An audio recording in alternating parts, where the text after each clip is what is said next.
the Digital Museum. Today our seminar is on, the title is The Noblest Prospect, Scots and London, 1660 to 1820. And that's with my guest, Dr Andrew MacKillop, and he's a senior lecturer in Scottish history at University of Glasgow, and his work focuses on Scotland and the British Union, British Empire in Asia, social network models, human capital theory, Scots law, Scottish, Irish and Welsh migrants in early modern London. So that's sort of some of the area that he's going to be talking about. His publications include As Hewers of Wood and Drawers of Water, Scotland as an Emigrant Nation, 1600 to 1800. A North Europe World of Tea, Scotland and the Tea Trade, 1690 to 1790. And his book that's coming out in September, and that's Human Capital and Empire, Scotland, Ireland, Wales and British Imperialism in Asia, 1690 to 1820. And he's actually also kindly agreed to return on the 3rd of September to talk about that. The title, Andrew, Noblest Prospects, could you just explain a little bit about that before we start? Yes, sure. Well, first of all, thank you, Jibunnessa, for the welcome back, and indeed, it's me that owes you the thanks for hosting me again in September, which I'm very much looking forward to. Yes, the noblest prospect. The rather cutting remark by 18th century England's greatest intellect and wit, Dr. Samuel Johnston. When he wrote up his tour of Scotland, which he went on with his great Scottish buddy, James Boswell, he couldn't help but continue to have his characteristically pithy digs at the Scots, and said that the noblest prospect a Scotsman can see is the high road to England, not to London. He did say to England, which is a slightly different story.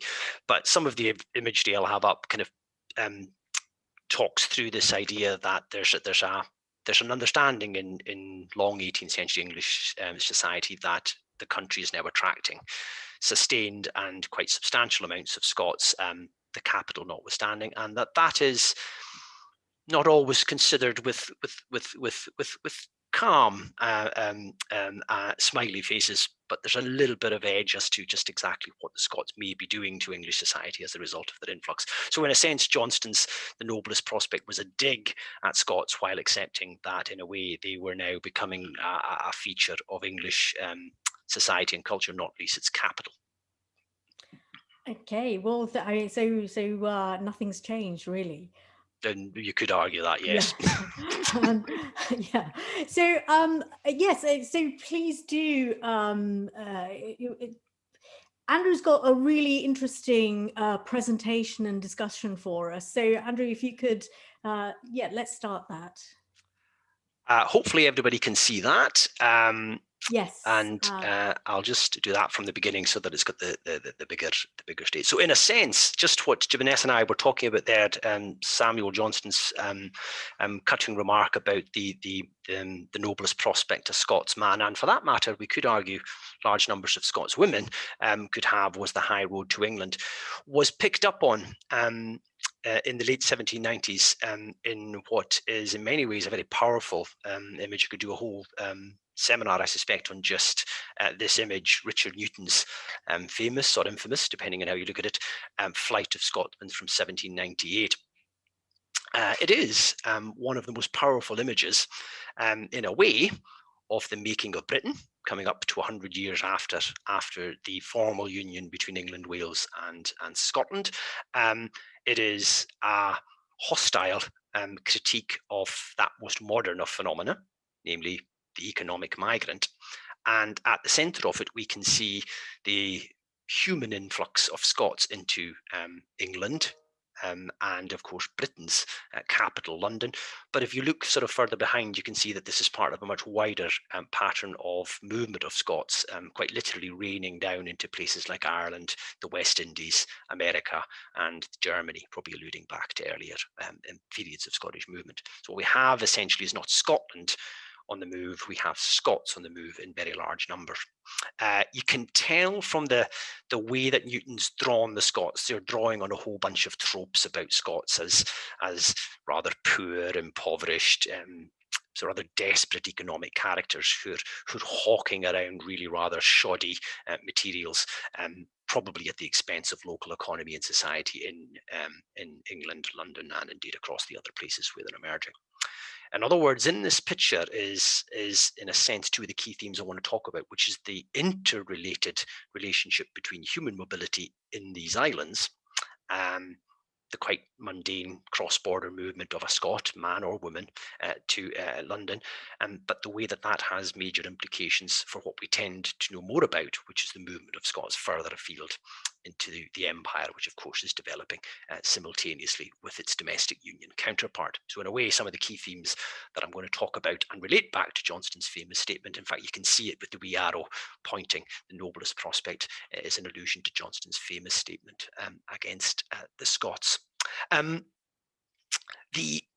going to begin though with a couple of political reflections, frankly. I was saying to Jibunnessa earlier, there's history has just become so political these days that it's impossible to start without a sort of political statement of some description.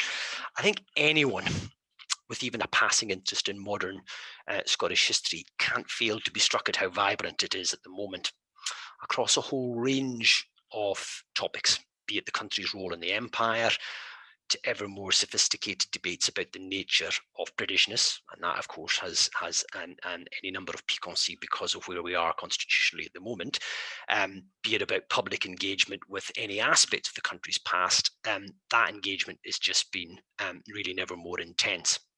Now, Scotland's not alone in this, I want to stress, in this what I would describe as a noticeable turn towards the past. It's part of a much wider social cultural phenomenon that encompasses all the different parts of the British and indeed for that matter Irish Isles. Just think of Ireland's decade of centenary to realise that it's going through much the same thing. However much we might think that studying history happens in a pristine, objective way, much of this historical reconsideration is intersecting with pressing and at times, it has to be said, fairly divisive present-day politics. In Britain, the financial crash of 2008 and the subsequent reaction against neoliberal globalization that it induced was, of course, followed fairly quickly by the fairly toxic cultural politics of Brexit. This has entailed a wide range of appraisals, some of them highly effective, some of them very honest and others downright dishonest, of the way that Britain's historic relationship with Europe has evolved and the way it has developed with the world more generally. Obviously, we now live in the age where particularly post-Brexit Britain is trying grappily, and in many ways to grapple effectively or ineffectively with much of the legacies of its colonial era. With being apparently, quote, global Britain, we are at least forced to deal perhaps a bit more upfront with key aspects of the toxic colonial legacies that we had as global Britain. We're certainly now seeing some fairly transparent attempts at manufacturing a, quote, culture war, end quote, deliberately simplified interpretations of the past, which are now just being used as a common day political asset or tactic.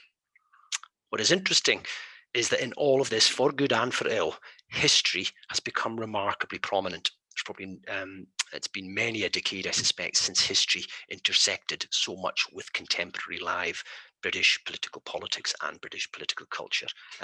It's both shaping public debates and is being reshaped by what are explicitly political issues and agendas. And in a way, even something as apparently nondescript as the Scots and London, in a way, start to get tagged into questions of, well, what do we mean by Britishness? What is Scotland's role in Britain? How does that sit within the current constitutional tensions within the British Union, etc.? All of this is just a sign of how much contemporary politics and history are conflating here. certainly remaining sensitive to the way historic history reflects current and contemporary debates is a very good place to start when thinking about some of the specific questions of Scottish migration into London during the period I'm covering, which is the period of the creation and early formation of the British Union and the emergence of a British as opposed to a formerly English empire.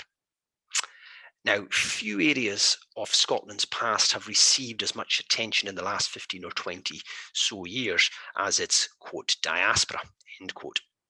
Yet the place of London, the single most important destination for Scots for the last 300 years in this appraisal, is very telling.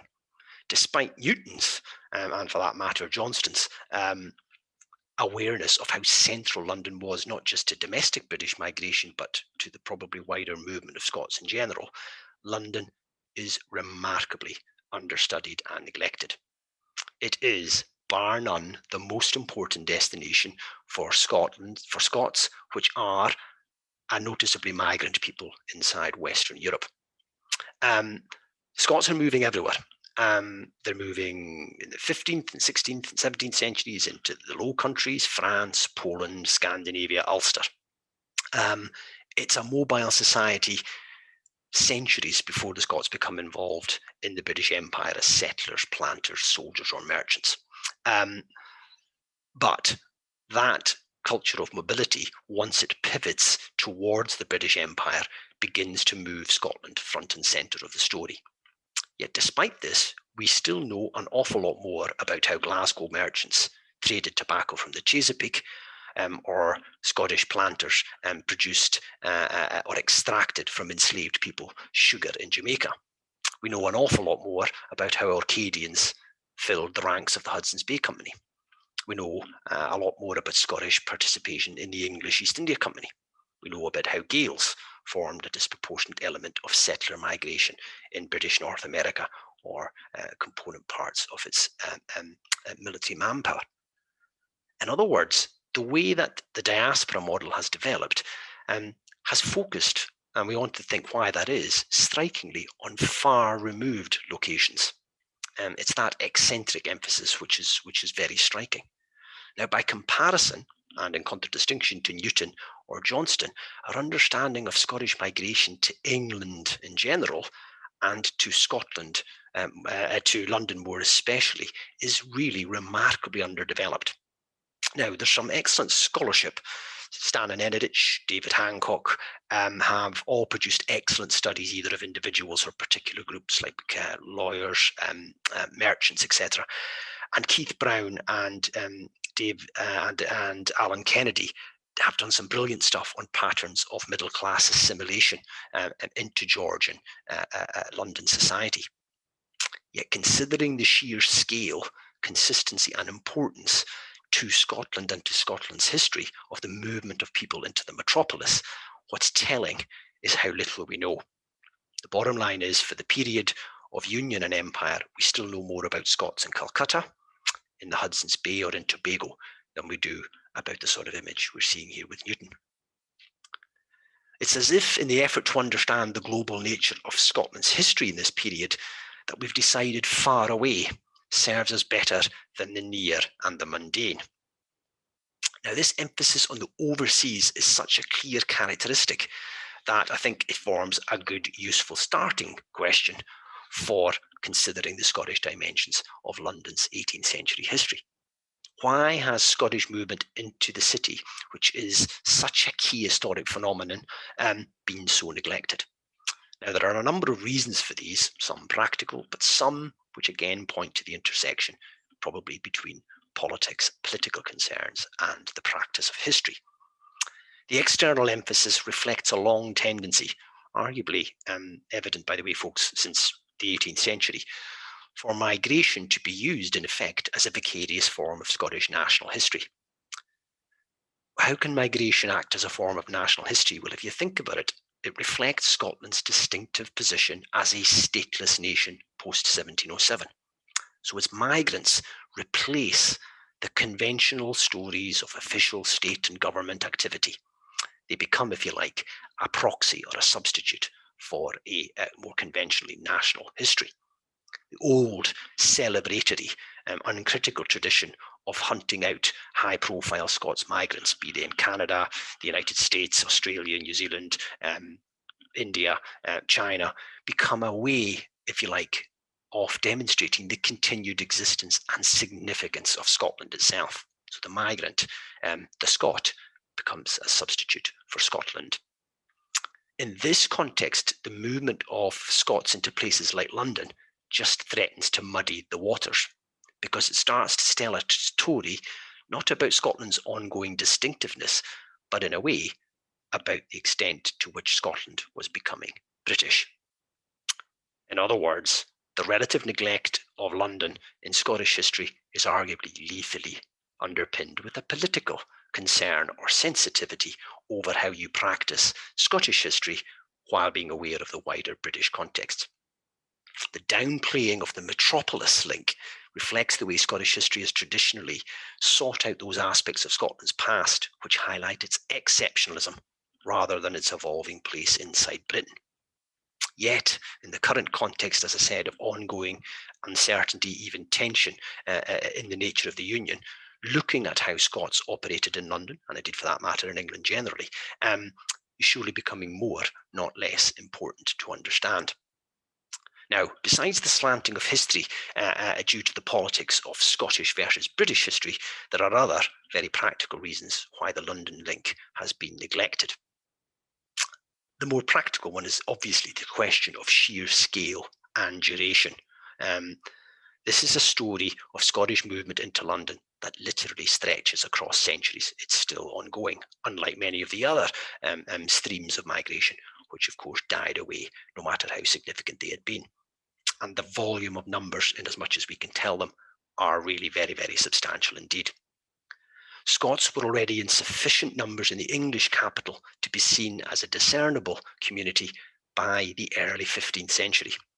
Now, compared to movements to places like Ulster, Poland, or the Netherlands, London, and England in general, probably remained a marginal destination until the later 16th and into the 17th century. Thereafter, of course, the growth in Scottish linen, cattle, and crop exports to England, along with the relocation of the court in 1603 and then the Parliament in 1707, is increasing the flow of Scots into the city. Now, that process, in other words, is already intensifying, probably for up to 200 years before you're seeing Newton give his famous indication of it. Now, besides the free movement of people, that loaded contemporary world, which, remember, the Union of the Crowns and 1707 is enabling, because there's free movement of people, there's no tracking of cross-border mobility. So we don't have the records that tell us which Scots men or women were moving in what numbers across what had been the Anglo-Scottish border. We don't have the type of records which enable even partial reconstructions or guesstimates of immigration that we do to places like colonial North America, or in more detail, the Hudson's Bay Company or India. In other words, we lack an ability to recover, in a way, even guesstimate numbers. As a result, the overall volume of Scots into the city can't really be guessed at in any meaningful way until we get reliable census material in the 1830s and 1840s. Thereafter, it becomes a much more, if you like, easy quantifiable game to play. Now, this is particularly problematic because it's clear that the number of ordinary Scots men and women that would have arrived in the city, even from the later 17th century and certainly in the 18th and 19th, as labourers, sailors, soldiers, domestic servants, would have been huge. There were certainly already more Scots in the English capital by the later 1690s than there were in the 1,000-strong Scottish community at Rotterdam. The Scottish community at Rotterdam in the 1690s is the largest collection of Scottish expatriates on the European continent at the time. It's already dwarfed by the number of Scots in London. By the 1760s, the total population, that would be those permanently settled in London or transient, was almost certainly well in excess of 30, and it's probably higher than 40,000. Now, to put that into context, that's a greater population of Scots than in Glasgow. So if you like, the second largest urban concentration of Scots after Edinburgh is in fact in London. and Glasgow would come third. Looked at in cumulative terms, there's simply no destination that comes remotely close to attracting the sort of numbers that London does in this period. The problem is that the volume and the duration over a long period of time make it extremely difficult to decide which methodologies or sets of sources you can use to reconstruct that migration. But in order to understand both the way Scotland is developing inside the Union and how it's developing inside the wider empire, we have to try to make some effort to recover this flight of Scotchmen to London. Now, a clear sign of the growing Scottish presence in what was, before 1707, remember, still technically a foreign capital, was the creation in 1665 of the Royal Scots Corporation of London. I don't think you should see the Scots Corporation in London as a beginning. It's more a sign that there's already a fairly substantial community, and what they're doing is getting civically organised. The charitable organisation, the Scots Corporation of London, was really a self-help cooperative for an emerging migrant group. I don't have a particular useful picture of any of the Scots Corporation's buildings, but I have put up Samuel Scott's famous painting of the Fleet River. So here's the Thames, and there's the Fleet River heading up there.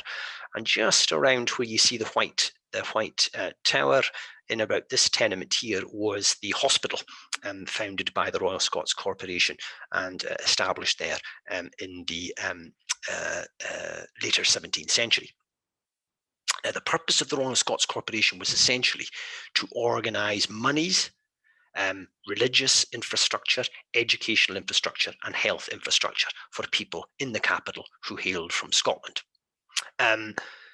They based it initially on the Scots Presbyterian Church that's inside the city of London proper, but it's soon joined by up to 3 to 4 other congregations in Westminster in the city. So it's giving you an idea, just in terms of churches, how many Scots there are operating in London by at the time the corporation is formed, and 20 to 30 years thereafter.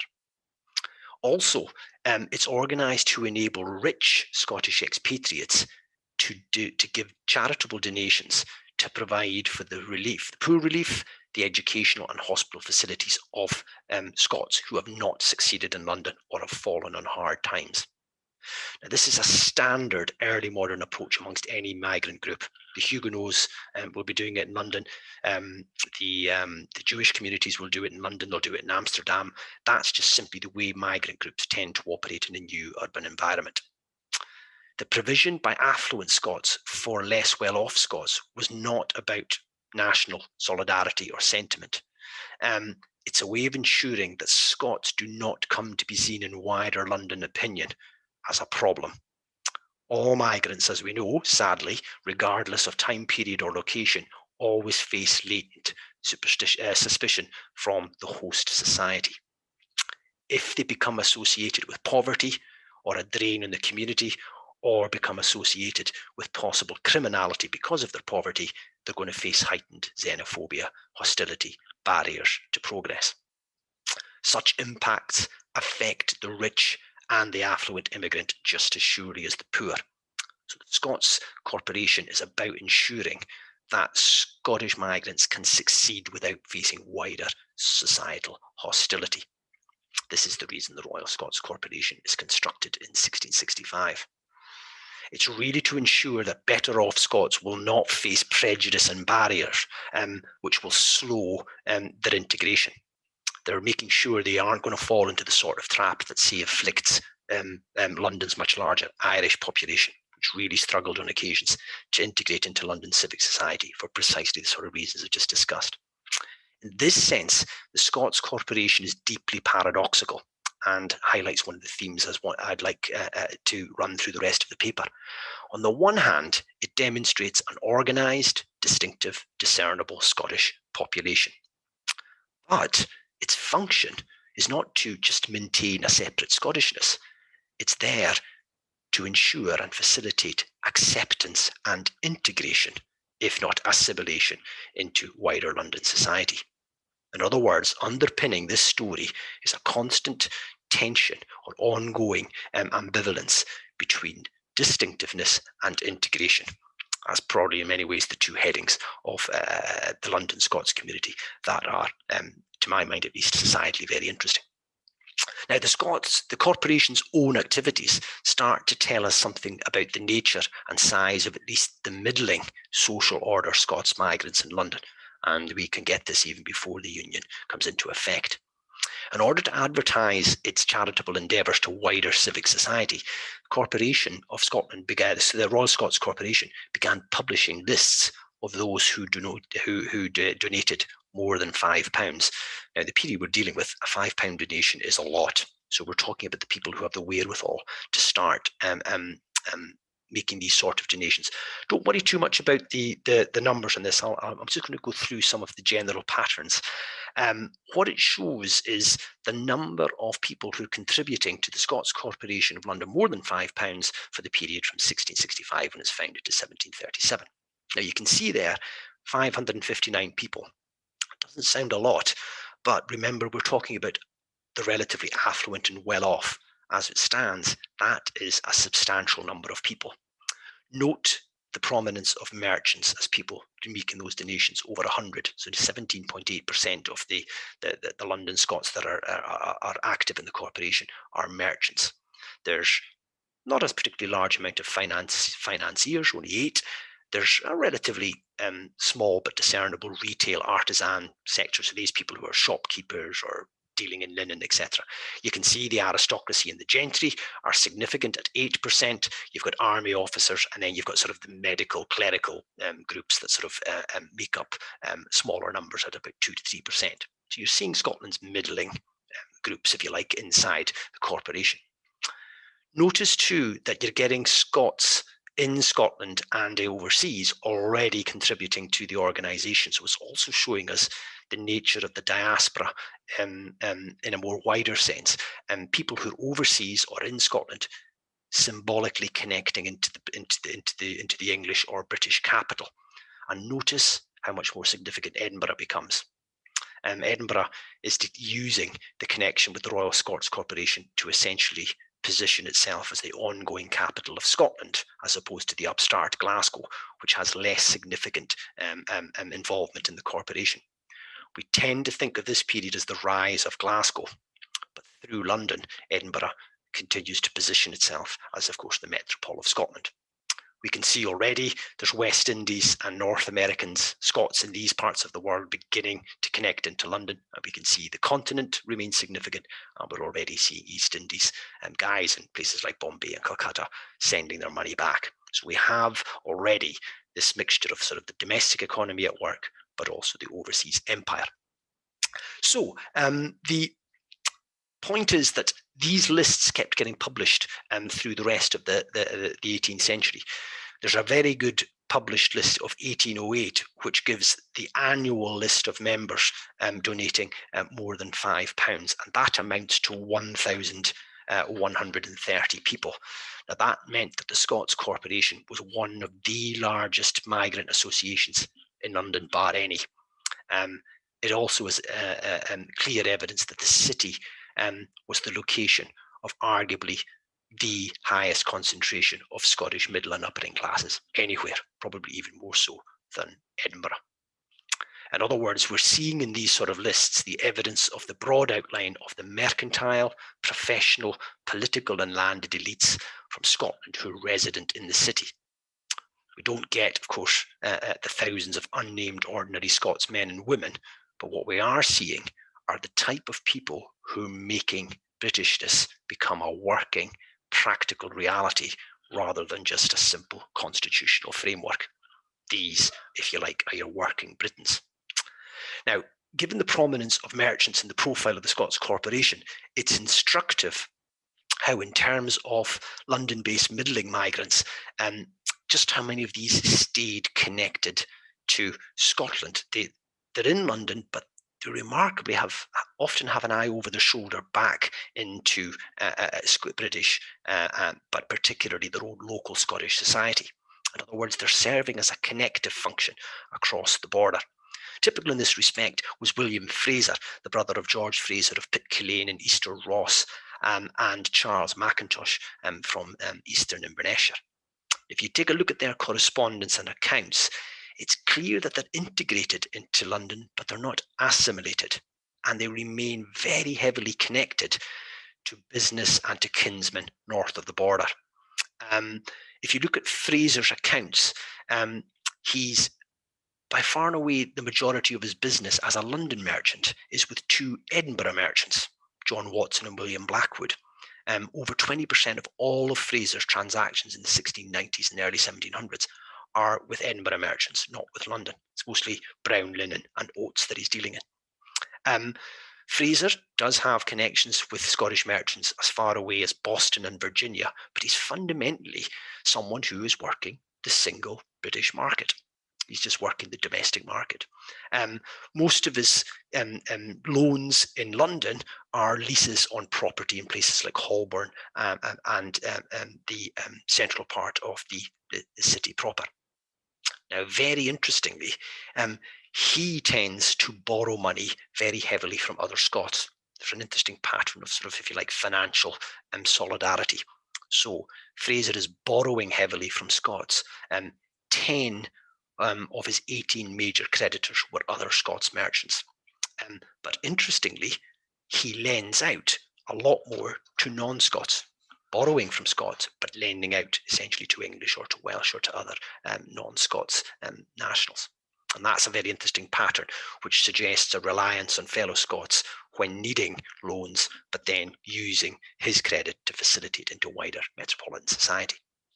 Now, one of the most striking aspects of the correspondence of this type of emigrant, the type of people that you see on that table, is that they often had an ambivalent relationship with Scotland. They remained connected to it, but they were ambivalent. Actually, quite a lot of them are pretty keen to distance themselves from Scotland in general and to be not seen as Scottish. In 1745, not unsurprisingly, despite having been 9 years in London, Charles Mackintosh made it very clear that he didn't want to do business north of the border. That's probably partly because of the year it is, but he made it clear he did not want, as he said, I wish not to be a factor for North British business. But despite this, the vast bulk of Charles' accounts over the next 20 years show that he remains really connected back into Scottish economy. He's shipping oatmeal south and he's taking enslaved produced sugar, spices and wine back up north. In other words, for all his time, right till his death in London, he really remains connected back to north of the border. There's important lessons here for thinking about where and how Britishness, at least as a mercantile endeavour, is developing. People like Mackintosh and Fraser lack the prestige of involvement in the high-profile colonial trades. They're not tobacco or sugar. They're not tobacco lords. They're not sugar merchants. Their seemingly prosaic activities, however, speak to the creation of an increasingly integrated domestic, mercantile and financial British economy. It's people like Fraser and Mackintosh that are creating the single British market, which of course is now such a glib phrase within much of post-Brexit politics. This is how the British single market became into existence. Union here is really about countless mundane commercial exchanges as opposed to the global drama of the overseas empire. This is domestic, plodding, prosaic Britishness developing, if you like. Now, of course, there's a key problem inherent in this example, and that is how representative are these type of people.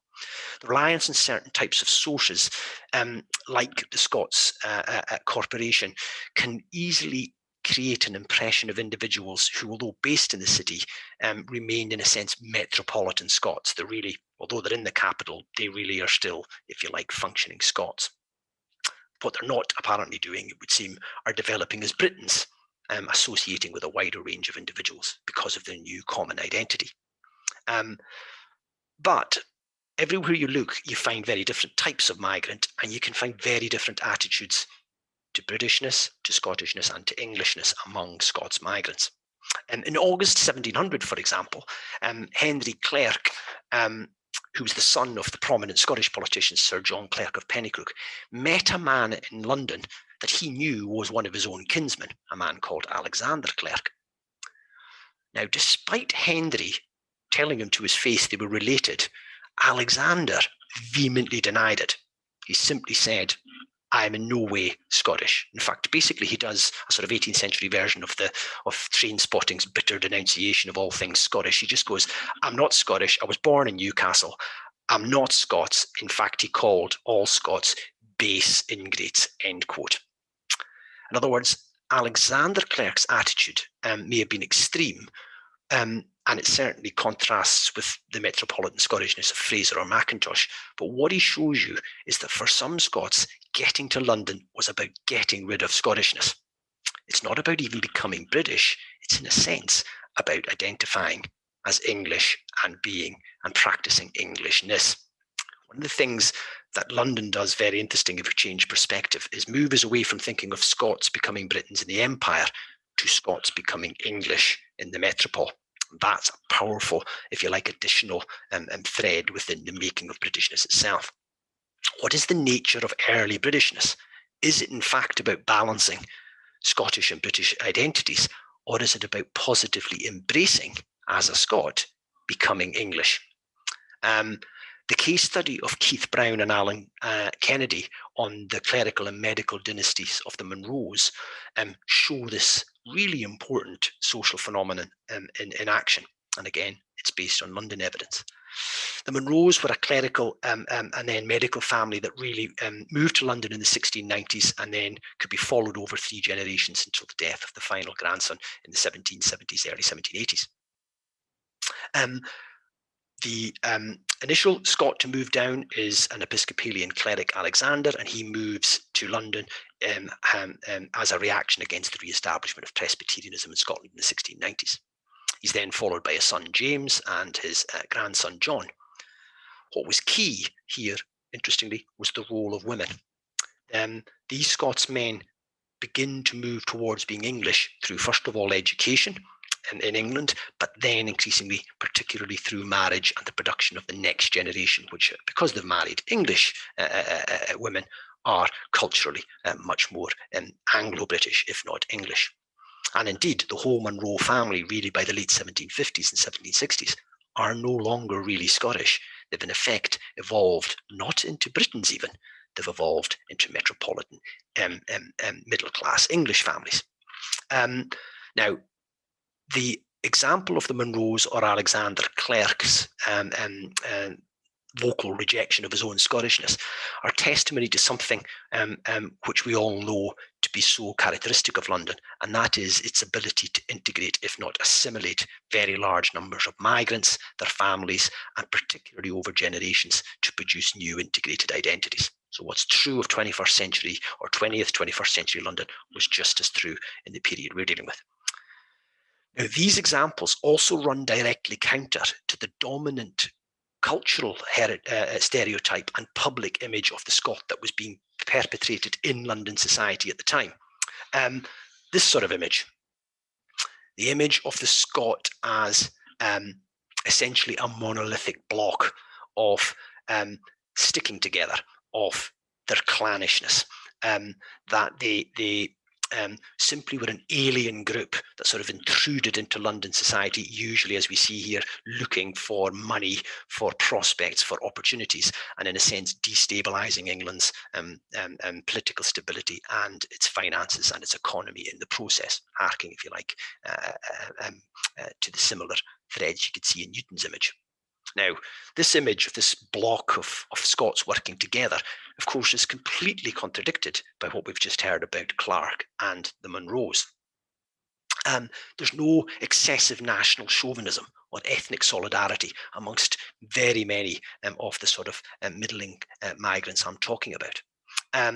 The blatant clannishness so clearly portrayed in that sort of image, and which, by the way, was common as mud in prints, theatrical plays, newspapers, or poems. It's constantly a trope of mid to later 19th century London and British society of the Scot as these sort of clannish and cliquey groups. The blatant favouritism issue seems to be contradicted at one level by some of the case studies.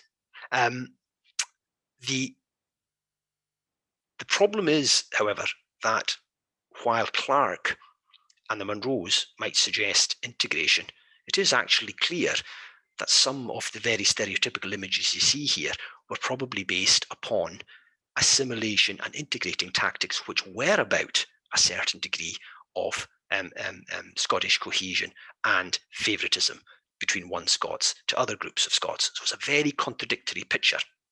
The extent to which we can sort of see the way in which Scots do act in ways which is about cohesion or self-identification by prominent successful Scots with other Scots can be seen particularly not when we look to the domestic economy, but when we look to how they're operating overseas and into the empire. The key thing here is that the way in which Scots in London facilitate move into the wider empire is different from the usual way we tend to think of Scottish involvement overseas. These tend to be thought of in terms of bilateral links, Glasgow to Jamaica, Glasgow to the Chesapeake, and the Highlands directly to North Carolina, or the Orkneys directly into the Hudson's Bay. This is about a different mode of Scottish interaction with the wider empire, which is facilitated, or if you like, inflected through London. And this is a very different model, but also has major implications for the full extent of Scottish involvement.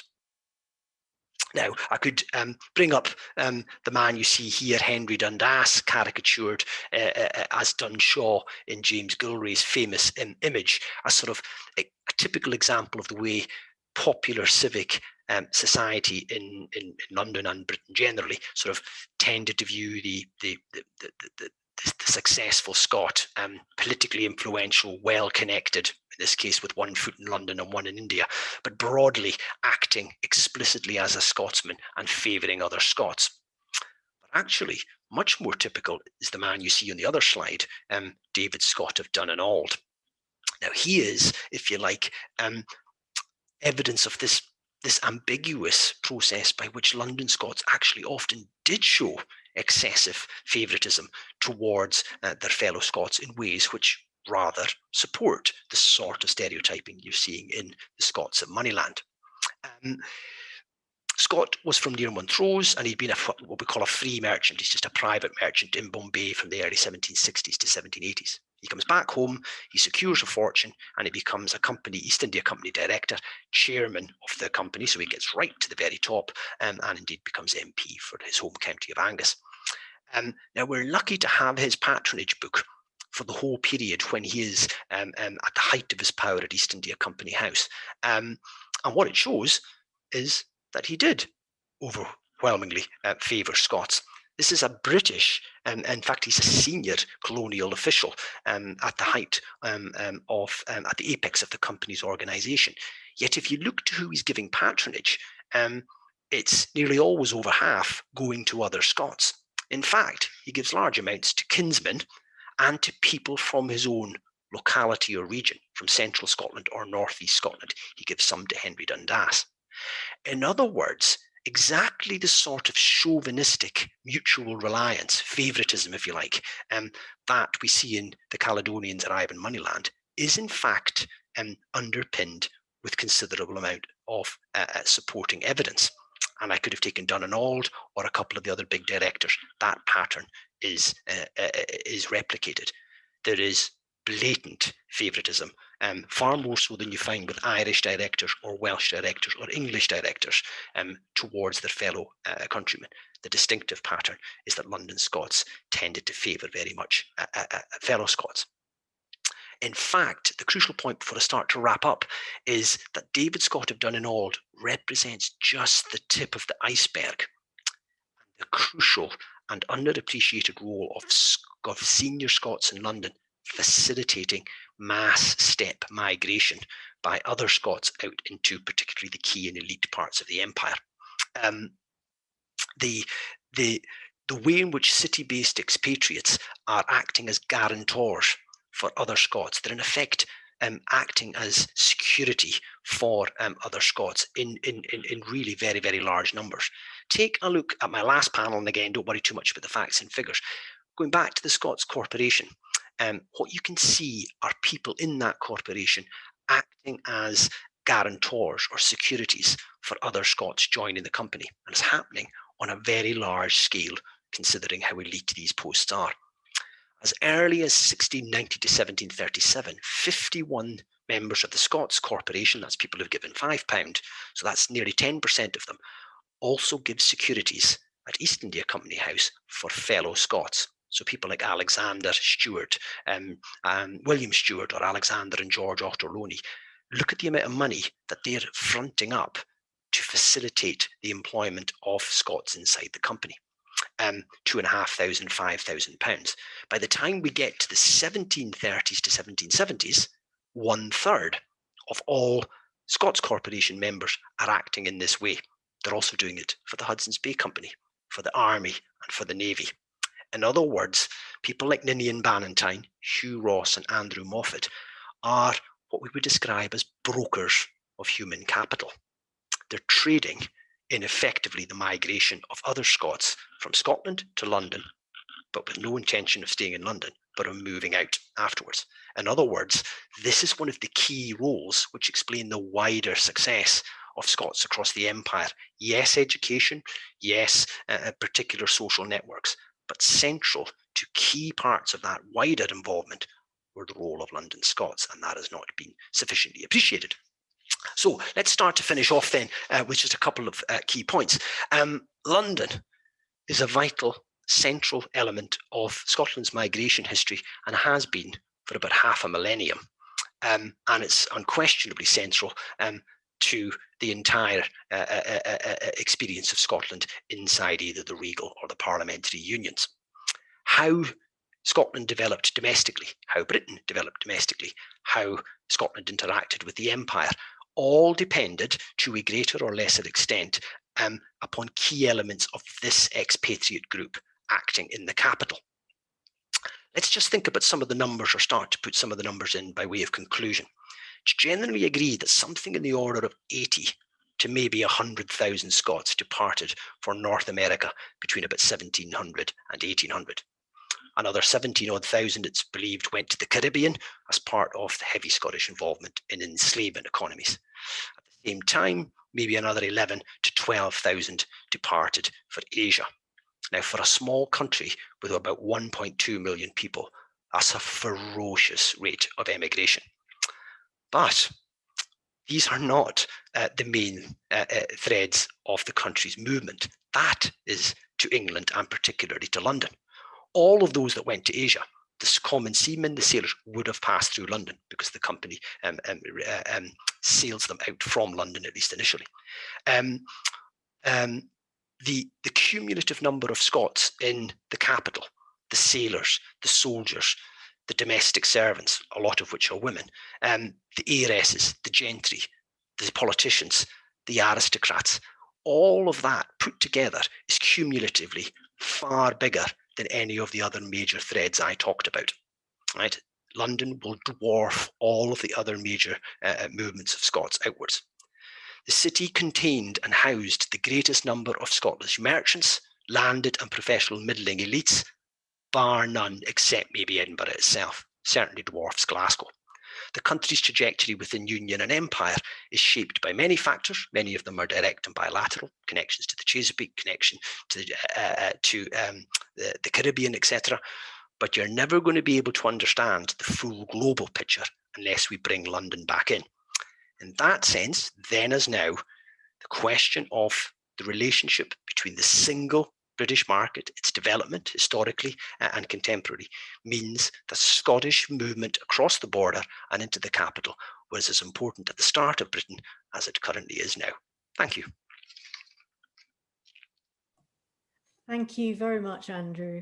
That was really interesting, and I think you speak with such enthusiasm for your subject. I think when your book Human Capital comes out, if you ever consider doing an audio version, I would suggest you read it yourself, because I don't think anybody else is going to be able to convey that level of passion for the subject matter. I was looking to ask you about as well, but I mean, firstly, you talked about on the one hand, Scots favouring Scots, so a well-to-do Scottish directors favouring Scots, but on the other hand, this ambivalence as well of denial, that, you know, to say, I'm not Scottish, I'm English.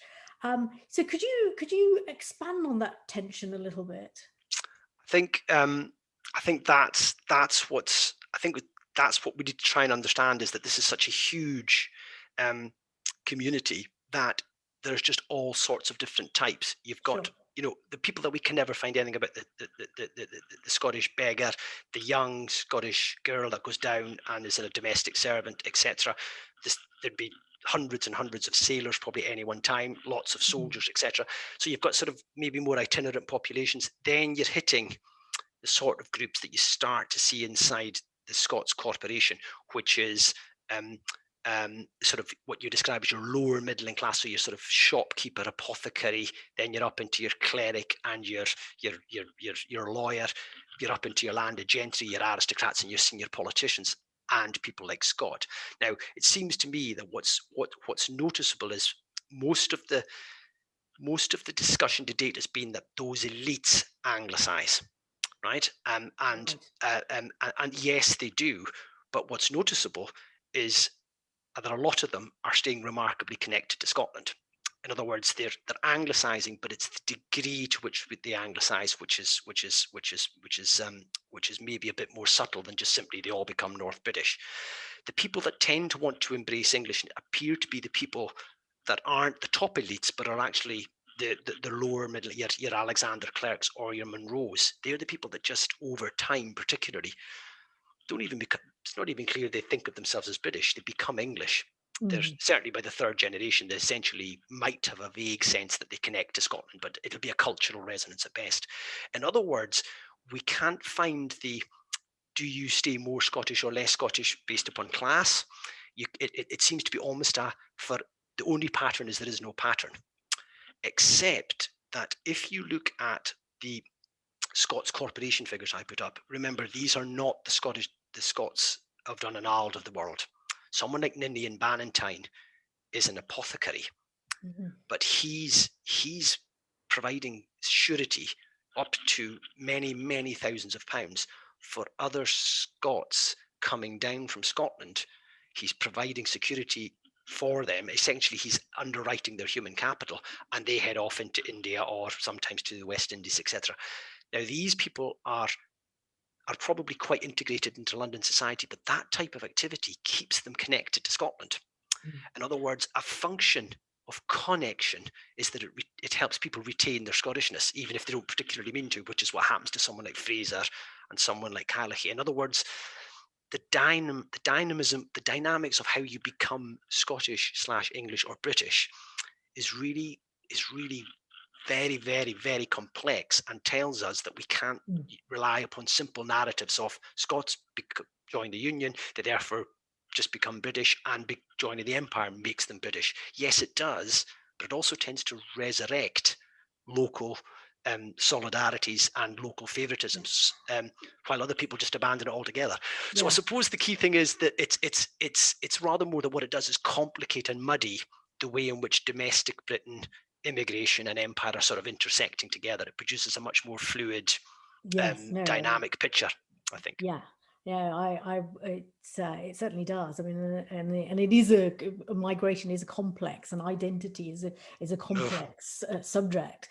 But I mean, was the favouring and underwriting a sort of a social identity, kind of even irrespective of how long they've been in England, having a sort of your heart in still one foot in Scotland, or was it convenient opportunity to kind of make some money? Did it facilitate that?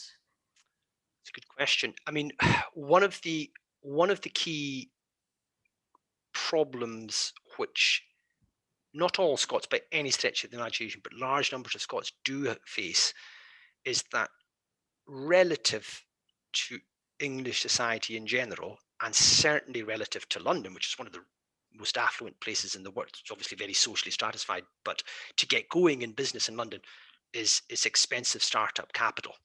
Scottish society is generally undercapitalized. It's not necessarily poor in a crushing sense, but it's lacked liquidity and lacked liquidity for a long time. So one of the key things that any Scot or group of Scots face in the very expensive startup capital environment of London is, where do you get the capital to get your business going? Now, there are several ways around that. One is exactly this: get the investment of other successful Scots to, in a sense, act as your security and backer.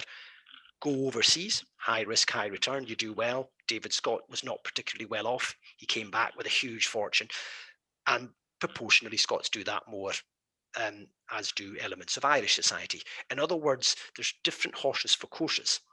What's noticeable is that quite a lot of these people make their money overseas and come back into London from a position of strength. In other words, it's also got implications for, we tend to think London's the centre of capital and sending it out all the time. But in other ways, it's the recipient of capital because it's coming back in from the empire. And that's another mode which Scots tend to use. In other words, you try to combine social capital, human capital, with monetary capital, and sort of use the compound with bits of social solidarity to get you going. So social or what would be described as their clannishness isn't clannishness. It's a function of trying to get different forms of investment to get yourself going, either in London or the British economy or overseas. Does that make sense? No, absolutely, and it's easier to make announce yourself to somebody who's a fellow Scot. But no, I was going to ask you actually about, and I suppose that's something that you're going to talk about more in September, about investing, because there was a lot of money being reinvested into Scotland itself, but from overseas, but the investment into Scottish who decided to settle in London, and the growth of London because of Scottish involvement will be a fascinating thing to look at. Now, I've got Chaya Goswami, Dr. Chaya Goswami, who I believe you know very well. I do indeed. So she's asking, do you think Scottish business enterprise in London accelerated the process of the political economy of the empire in Bombay and Calcutta in terms of factoring the interlocking transoceanic financial networks? Great question, Chai. I mean, I suppose there's two ways of looking at this. The people like Soran Metz who talk about Bombay and Calcutta essentially being outposts of London in every sense of the word. They're financially just dependencies of London. They're sort of their business climate is, at least in the company era, is largely sort of trying to borrow from London, so that in a sense satellites of London. I think where you've got a really good point is maybe not so much just Scottish business enterprise in London as generally the rise of the private free trader merchant interests in Calcutta, and I think particularly Bombay. Definitely, these organizations, which are really beginning to kick in, and as you know, in the 1720s, but are really kicking off in the 1780s, 1800s, are altering the balance of power between London and what were company outposts. They're able to command more finance in places like Bombay and Calcutta, but that is often to facilitate movement of capital back into London. So on the one hand, they're sort of more financially autonomous, but they're becoming more connected to London beyond just company networks. So again, it's deeply ambiguous. On the one hand, are the big free trading merchant interests in Bombay and Calcutta becoming less dependent on London or more dependent on London? The answer is probably a bit of both. And I do think, because of the sheer number of free merchants and agency houses that are Scottish, particularly in Bombay, from the 1780s onwards, it's inevitable that as they set up big branches in London, which someone like Ferguson and Fairley do, Scotland, they are key to that process. So yes, but they're not exceptional, and they're part probably of a broader picture. I don't know if that answers your question, Chaya, but it's the best I can manage. Okay, Chaya, I think what I might do if Chaya wants to ask, if Chaya, if you've got another question, what I might do is I might just I might just promote Chaya to see if she wants to have a wee chat with you. So I'm going to promote you, Chaya. Great. And just to say, there's a couple of more. I've seen a couple of more questions. I will. That's grand. Yeah, that's fine. Well, while she's joining us. Oh, there's Chaya there. Oh, right. Okay, Chaya. Chaya, did you want to? Hello. Hello. Hi, Chaya. Hi. Hi, Chaya. What I might do is I'm just going to. Right. Chaya. Okay, you are. Yep. Okay, Chaya, did that answer your question, or do you want to ask him a further question? Yeah, because I was intrigued with the idea of some of the business houses, as Andrew mentioned about H.L. Fraser and all, Fraser's house, because that is very prominently whenever you go to Fort Side in Bombay, it is still there, it is still there. So I was just wondering that, because Bombay became the financial capital over the period of time, and then it still retains its identity as a financial hub. Yeah. So, these Scottish merchants, I feel, even if they were operating from from London, and then they were getting entwined with the, empire's network, wider networks, and then extending to even East Africa. So I was just trying to understand the complexity of it, because it becomes more complex, because East Africa also comes in picture. Then, then of course they are extending to the Red Sea network also. So that's why transoceanic setting is what I was, trying to. I think absolutely, Chaya. I think the particularly the development of the free merchant and then agency and shipping houses in Mumbai is unrivaled. Although Calcutta's got more of them, they take off partly. I think you're absolutely right. It's partly to do with the fact that the Bombay presidency was always very underdeveloped, and it didn't have a large, rich revenue base early on in the way that Bengal did, and up to a point Madras did. The result is they tend to be a bit more derivative in their finances, and the big agency houses do that. So Forbes and Co, Smith and Co, which are, I think even the Finlay. And Finlay and Co, exactly. I think in 1800 of the 12 biggest houses, nine are Scottish. So Sterling, yeah. So there's a definite centre there, and I think it's probably the fact they break into the China trade as well, more so than anywhere else. They're capturing that, and that is exactly. They tend then to storm London from a position of financial strength. So they're taking Bombay into London in the way that you could see Scott was like a harbinger of what was to come. He was a Bombay merchant that made it big in London. But in turn, that means that Bombay's finances tend then to articulate to London in ways that are drawing capital into London.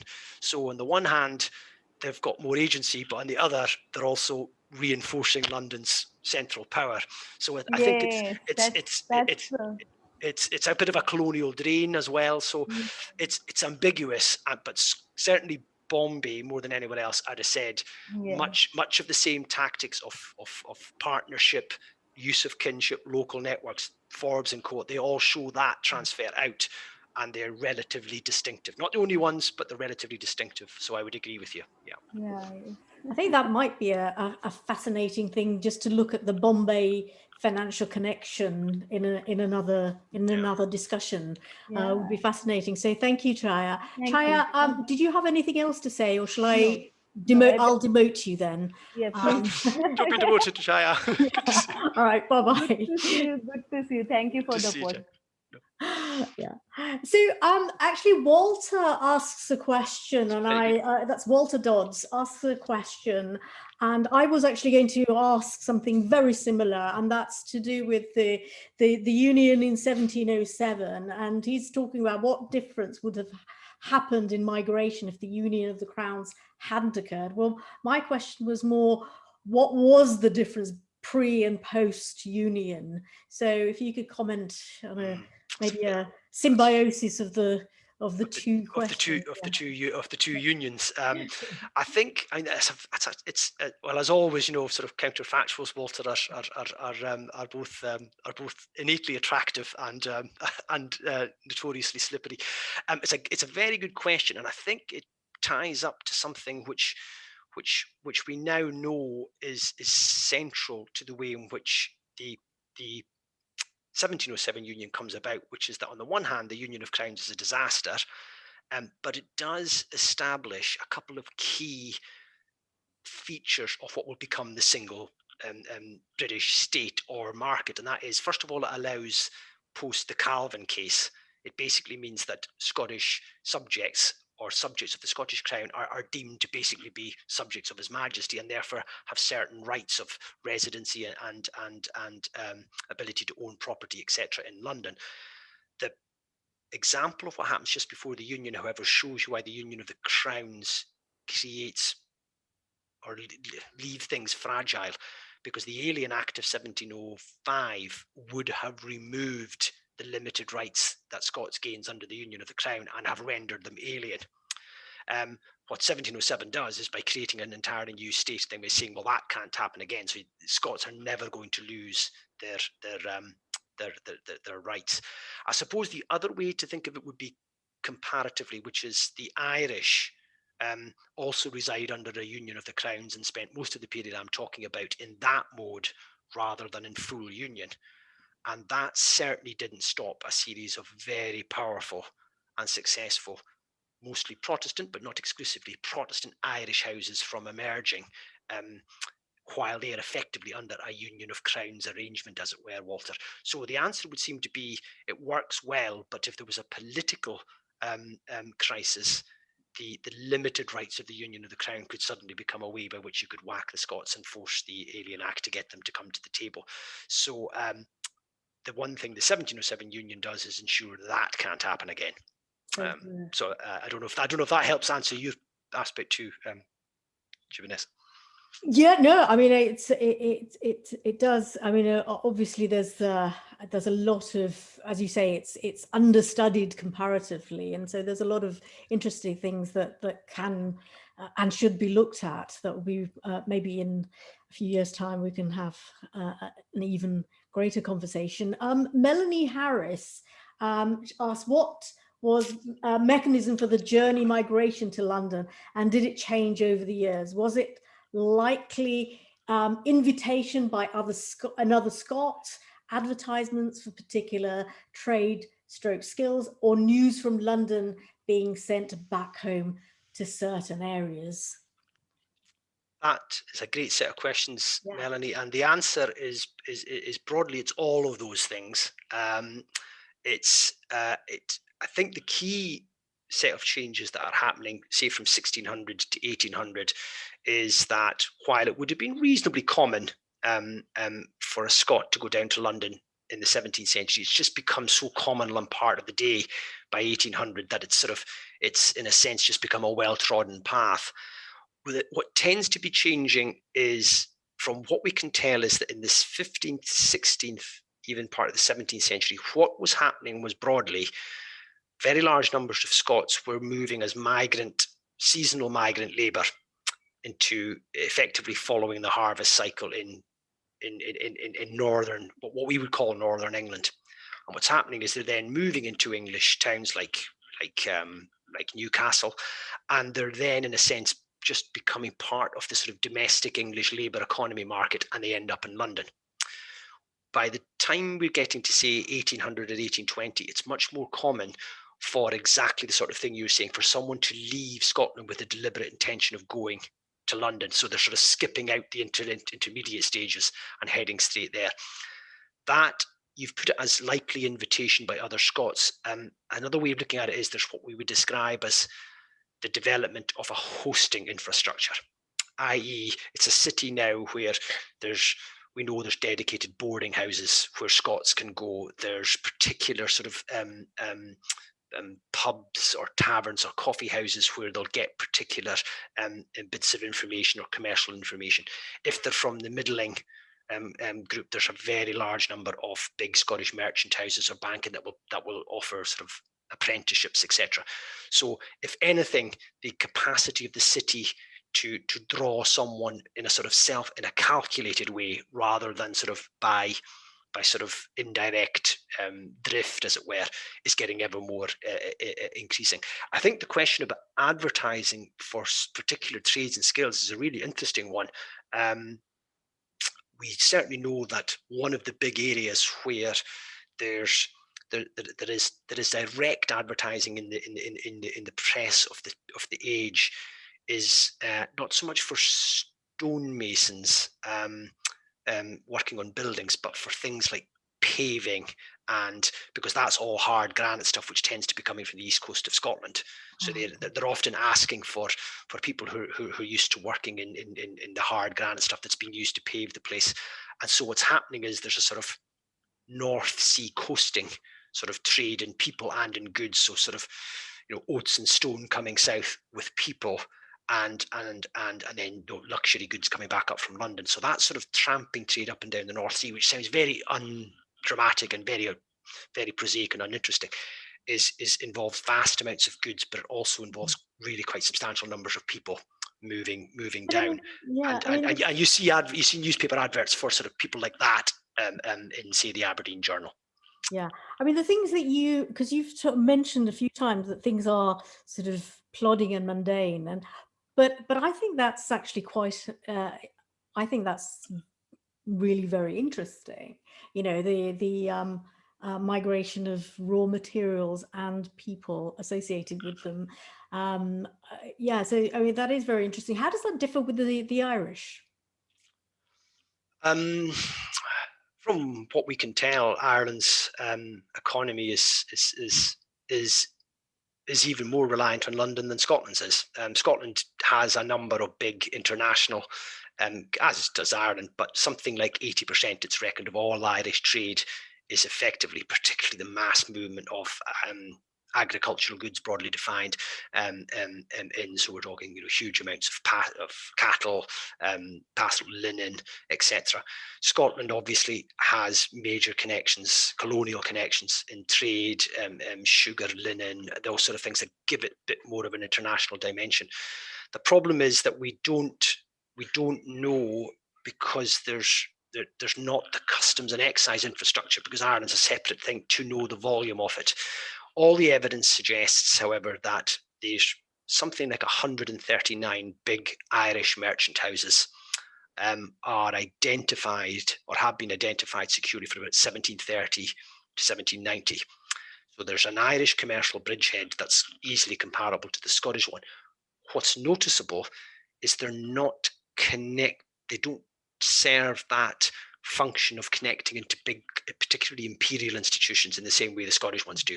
They tend to be connected into things like the Inns of Court and into London's domestic professional market. The Scottish ones connect into the colonial one. Now, that could be because, frankly, a lot of these Irish merchant houses are Protestant, so they're servicing Anglo-Irish elites who, of course, are religiously Anglican, and their law is common law, English common law. That means they're much more at home inside domestic London's professional middling order. A Scottish Presbyterian or someone who's in Scots law would have to train up or do something different, so they're often just going into commerce and in overseas. These are big generalizations, but broadly speaking, that tends to be the big difference to some extent, is the Scottish merchant houses trade more in people broadly than probably their Irish counterparts do. Yeah. You also mentioned that the Scottish directors tend to favour Scots more than the Irish, Welsh, and English. Why would you? I mean, if you look at someone like David Scott, that patronage book that he's got, that's at a time when he's a deputy chairman and the chair of the East India Company. So he's at the highest level, and as such, he has to, as director, ensure that his patronage is given out in ways which secure him at East India Company House. So he has to give jobs, a writership or a resurgentship or a military post to lots of other directors, be they Irish, Welsh, or overwhelmingly as they are English, to shore up his base inside the East India Company. Now, allowing for that, it's still noticeable that at least half the jobs, if not slightly more, go to Scots. And they're not just to Scots, they're mostly to Scots from his own region. In other words, despite being a senior British colonial official, his patronage is very Scottish.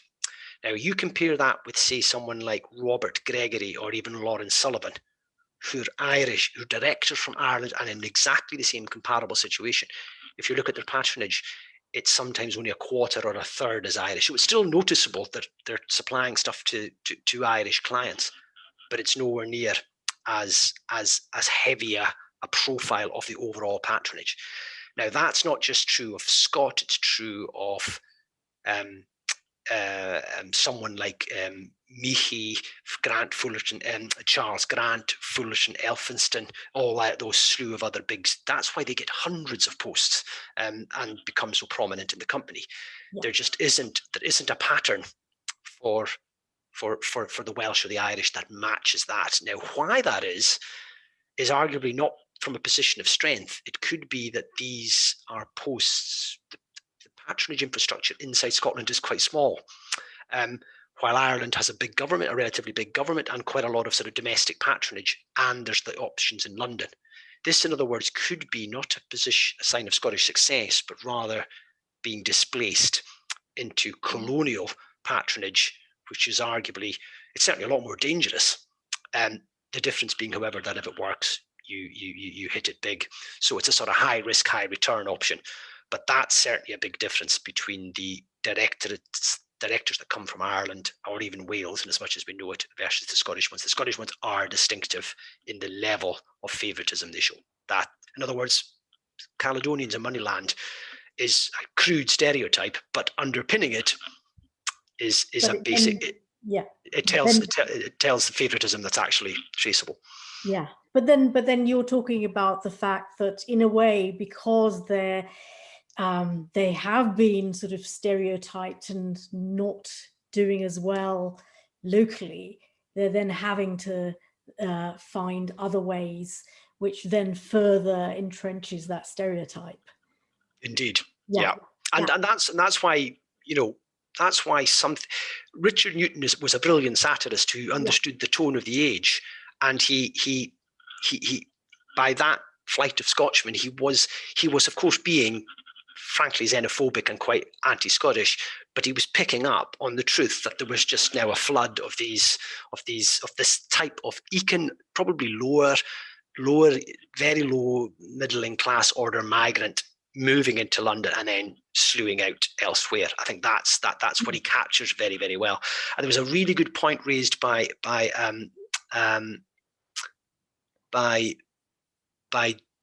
Jerris Bergstrom, who asked about why the brooms and that's a really, I think that's a very good symbolism. The symbolism is to show people who are not proper businessmen. They're hawkers and they're vulgar. They don't have a lot of capital, so they've got these wee box of trinkets. Brooming means really that they're servants. They're people who sweep the streets or sweep. They're not really proper businessmen. So it's trying to say something, Jerry, about the perceived social wherewithal and status of the mass influx of Scots. That they're really poverty-stricken, undercapitalized, and therefore are a potential danger, of course, to the city's overall economy.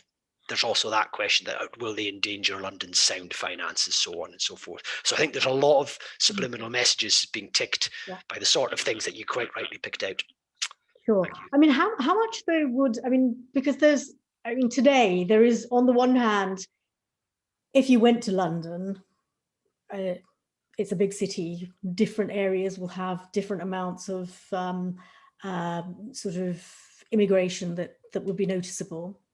And on the other hand, you've got the Daily Mail that frightens people in regions where there are hardly any immigrants at all.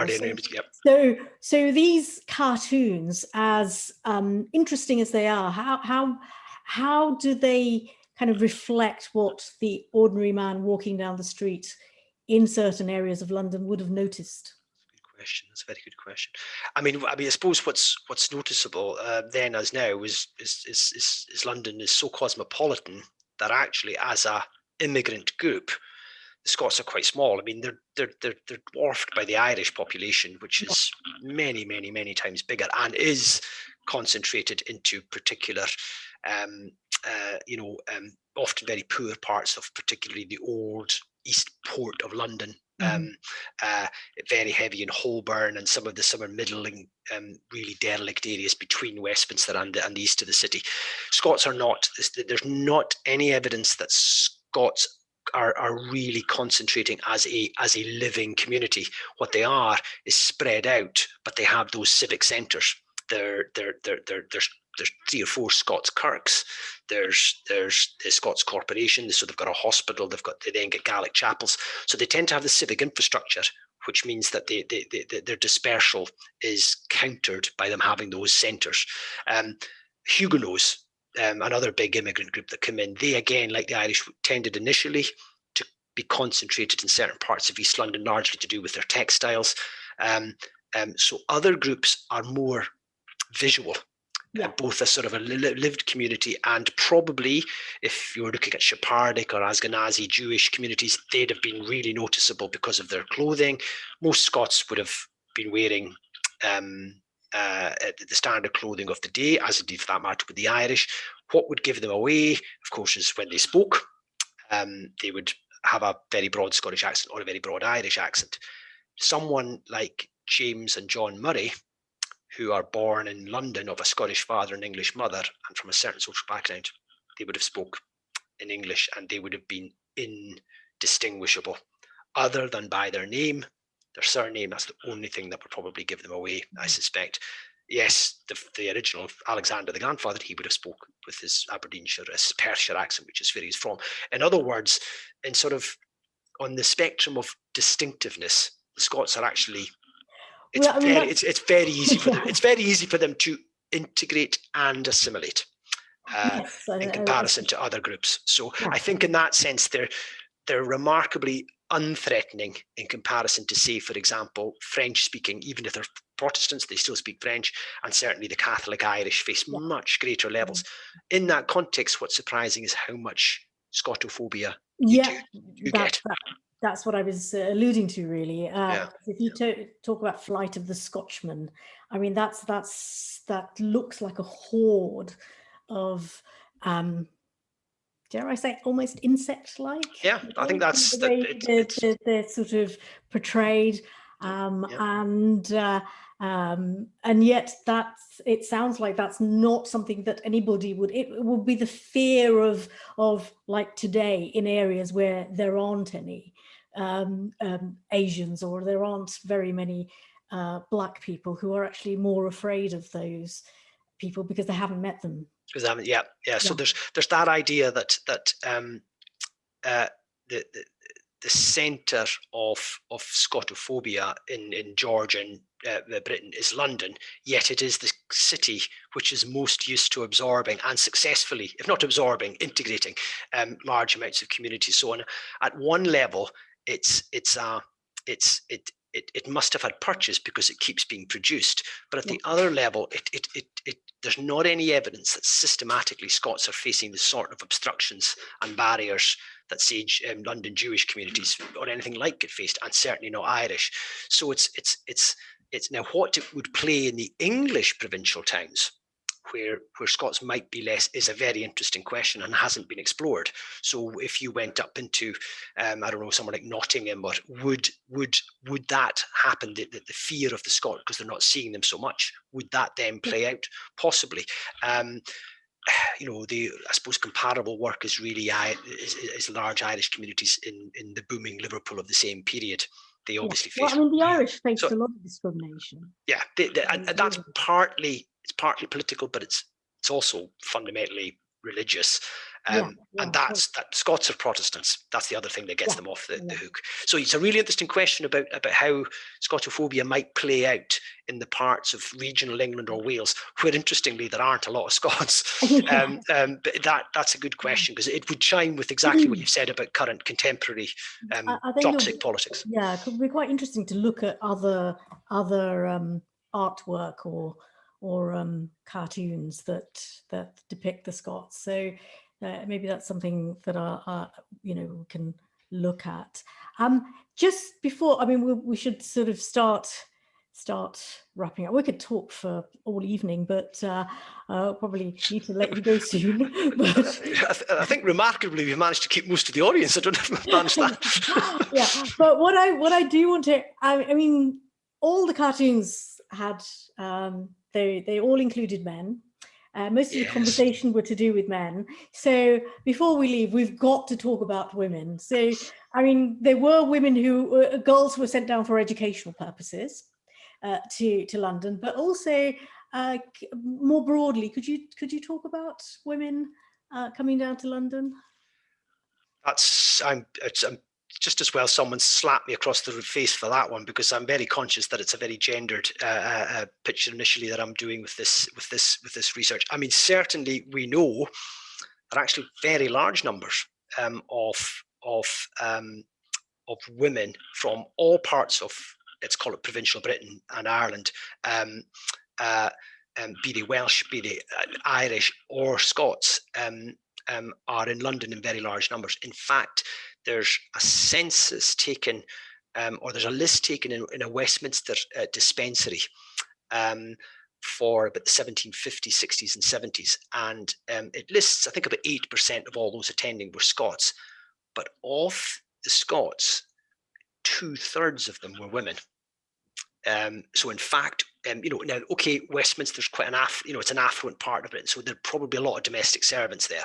But what it tells you is that in certain zones of the city, Scots women will outnumber Scots men, and they will have been mostly unmarried, single unmarried, who were probably picked up in service either by the gentry families or the merchant families in their own locality in Scotland and taken down, because that meant there was an idea that it produced a security. You knew their family back, so it meant they wouldn't steal from all this sort of stuff. Or you picked them up with good credentials in London, in the sort of huge domestic market. In other words, there would have been literally thousands upon thousands upon thousands of Scottish women and many tens of thousands of Irish women. What is really interesting is what that does for the marriage dynamic, because as we know in this period, that the influence of the mother is actually very significant for the child in terms of early development.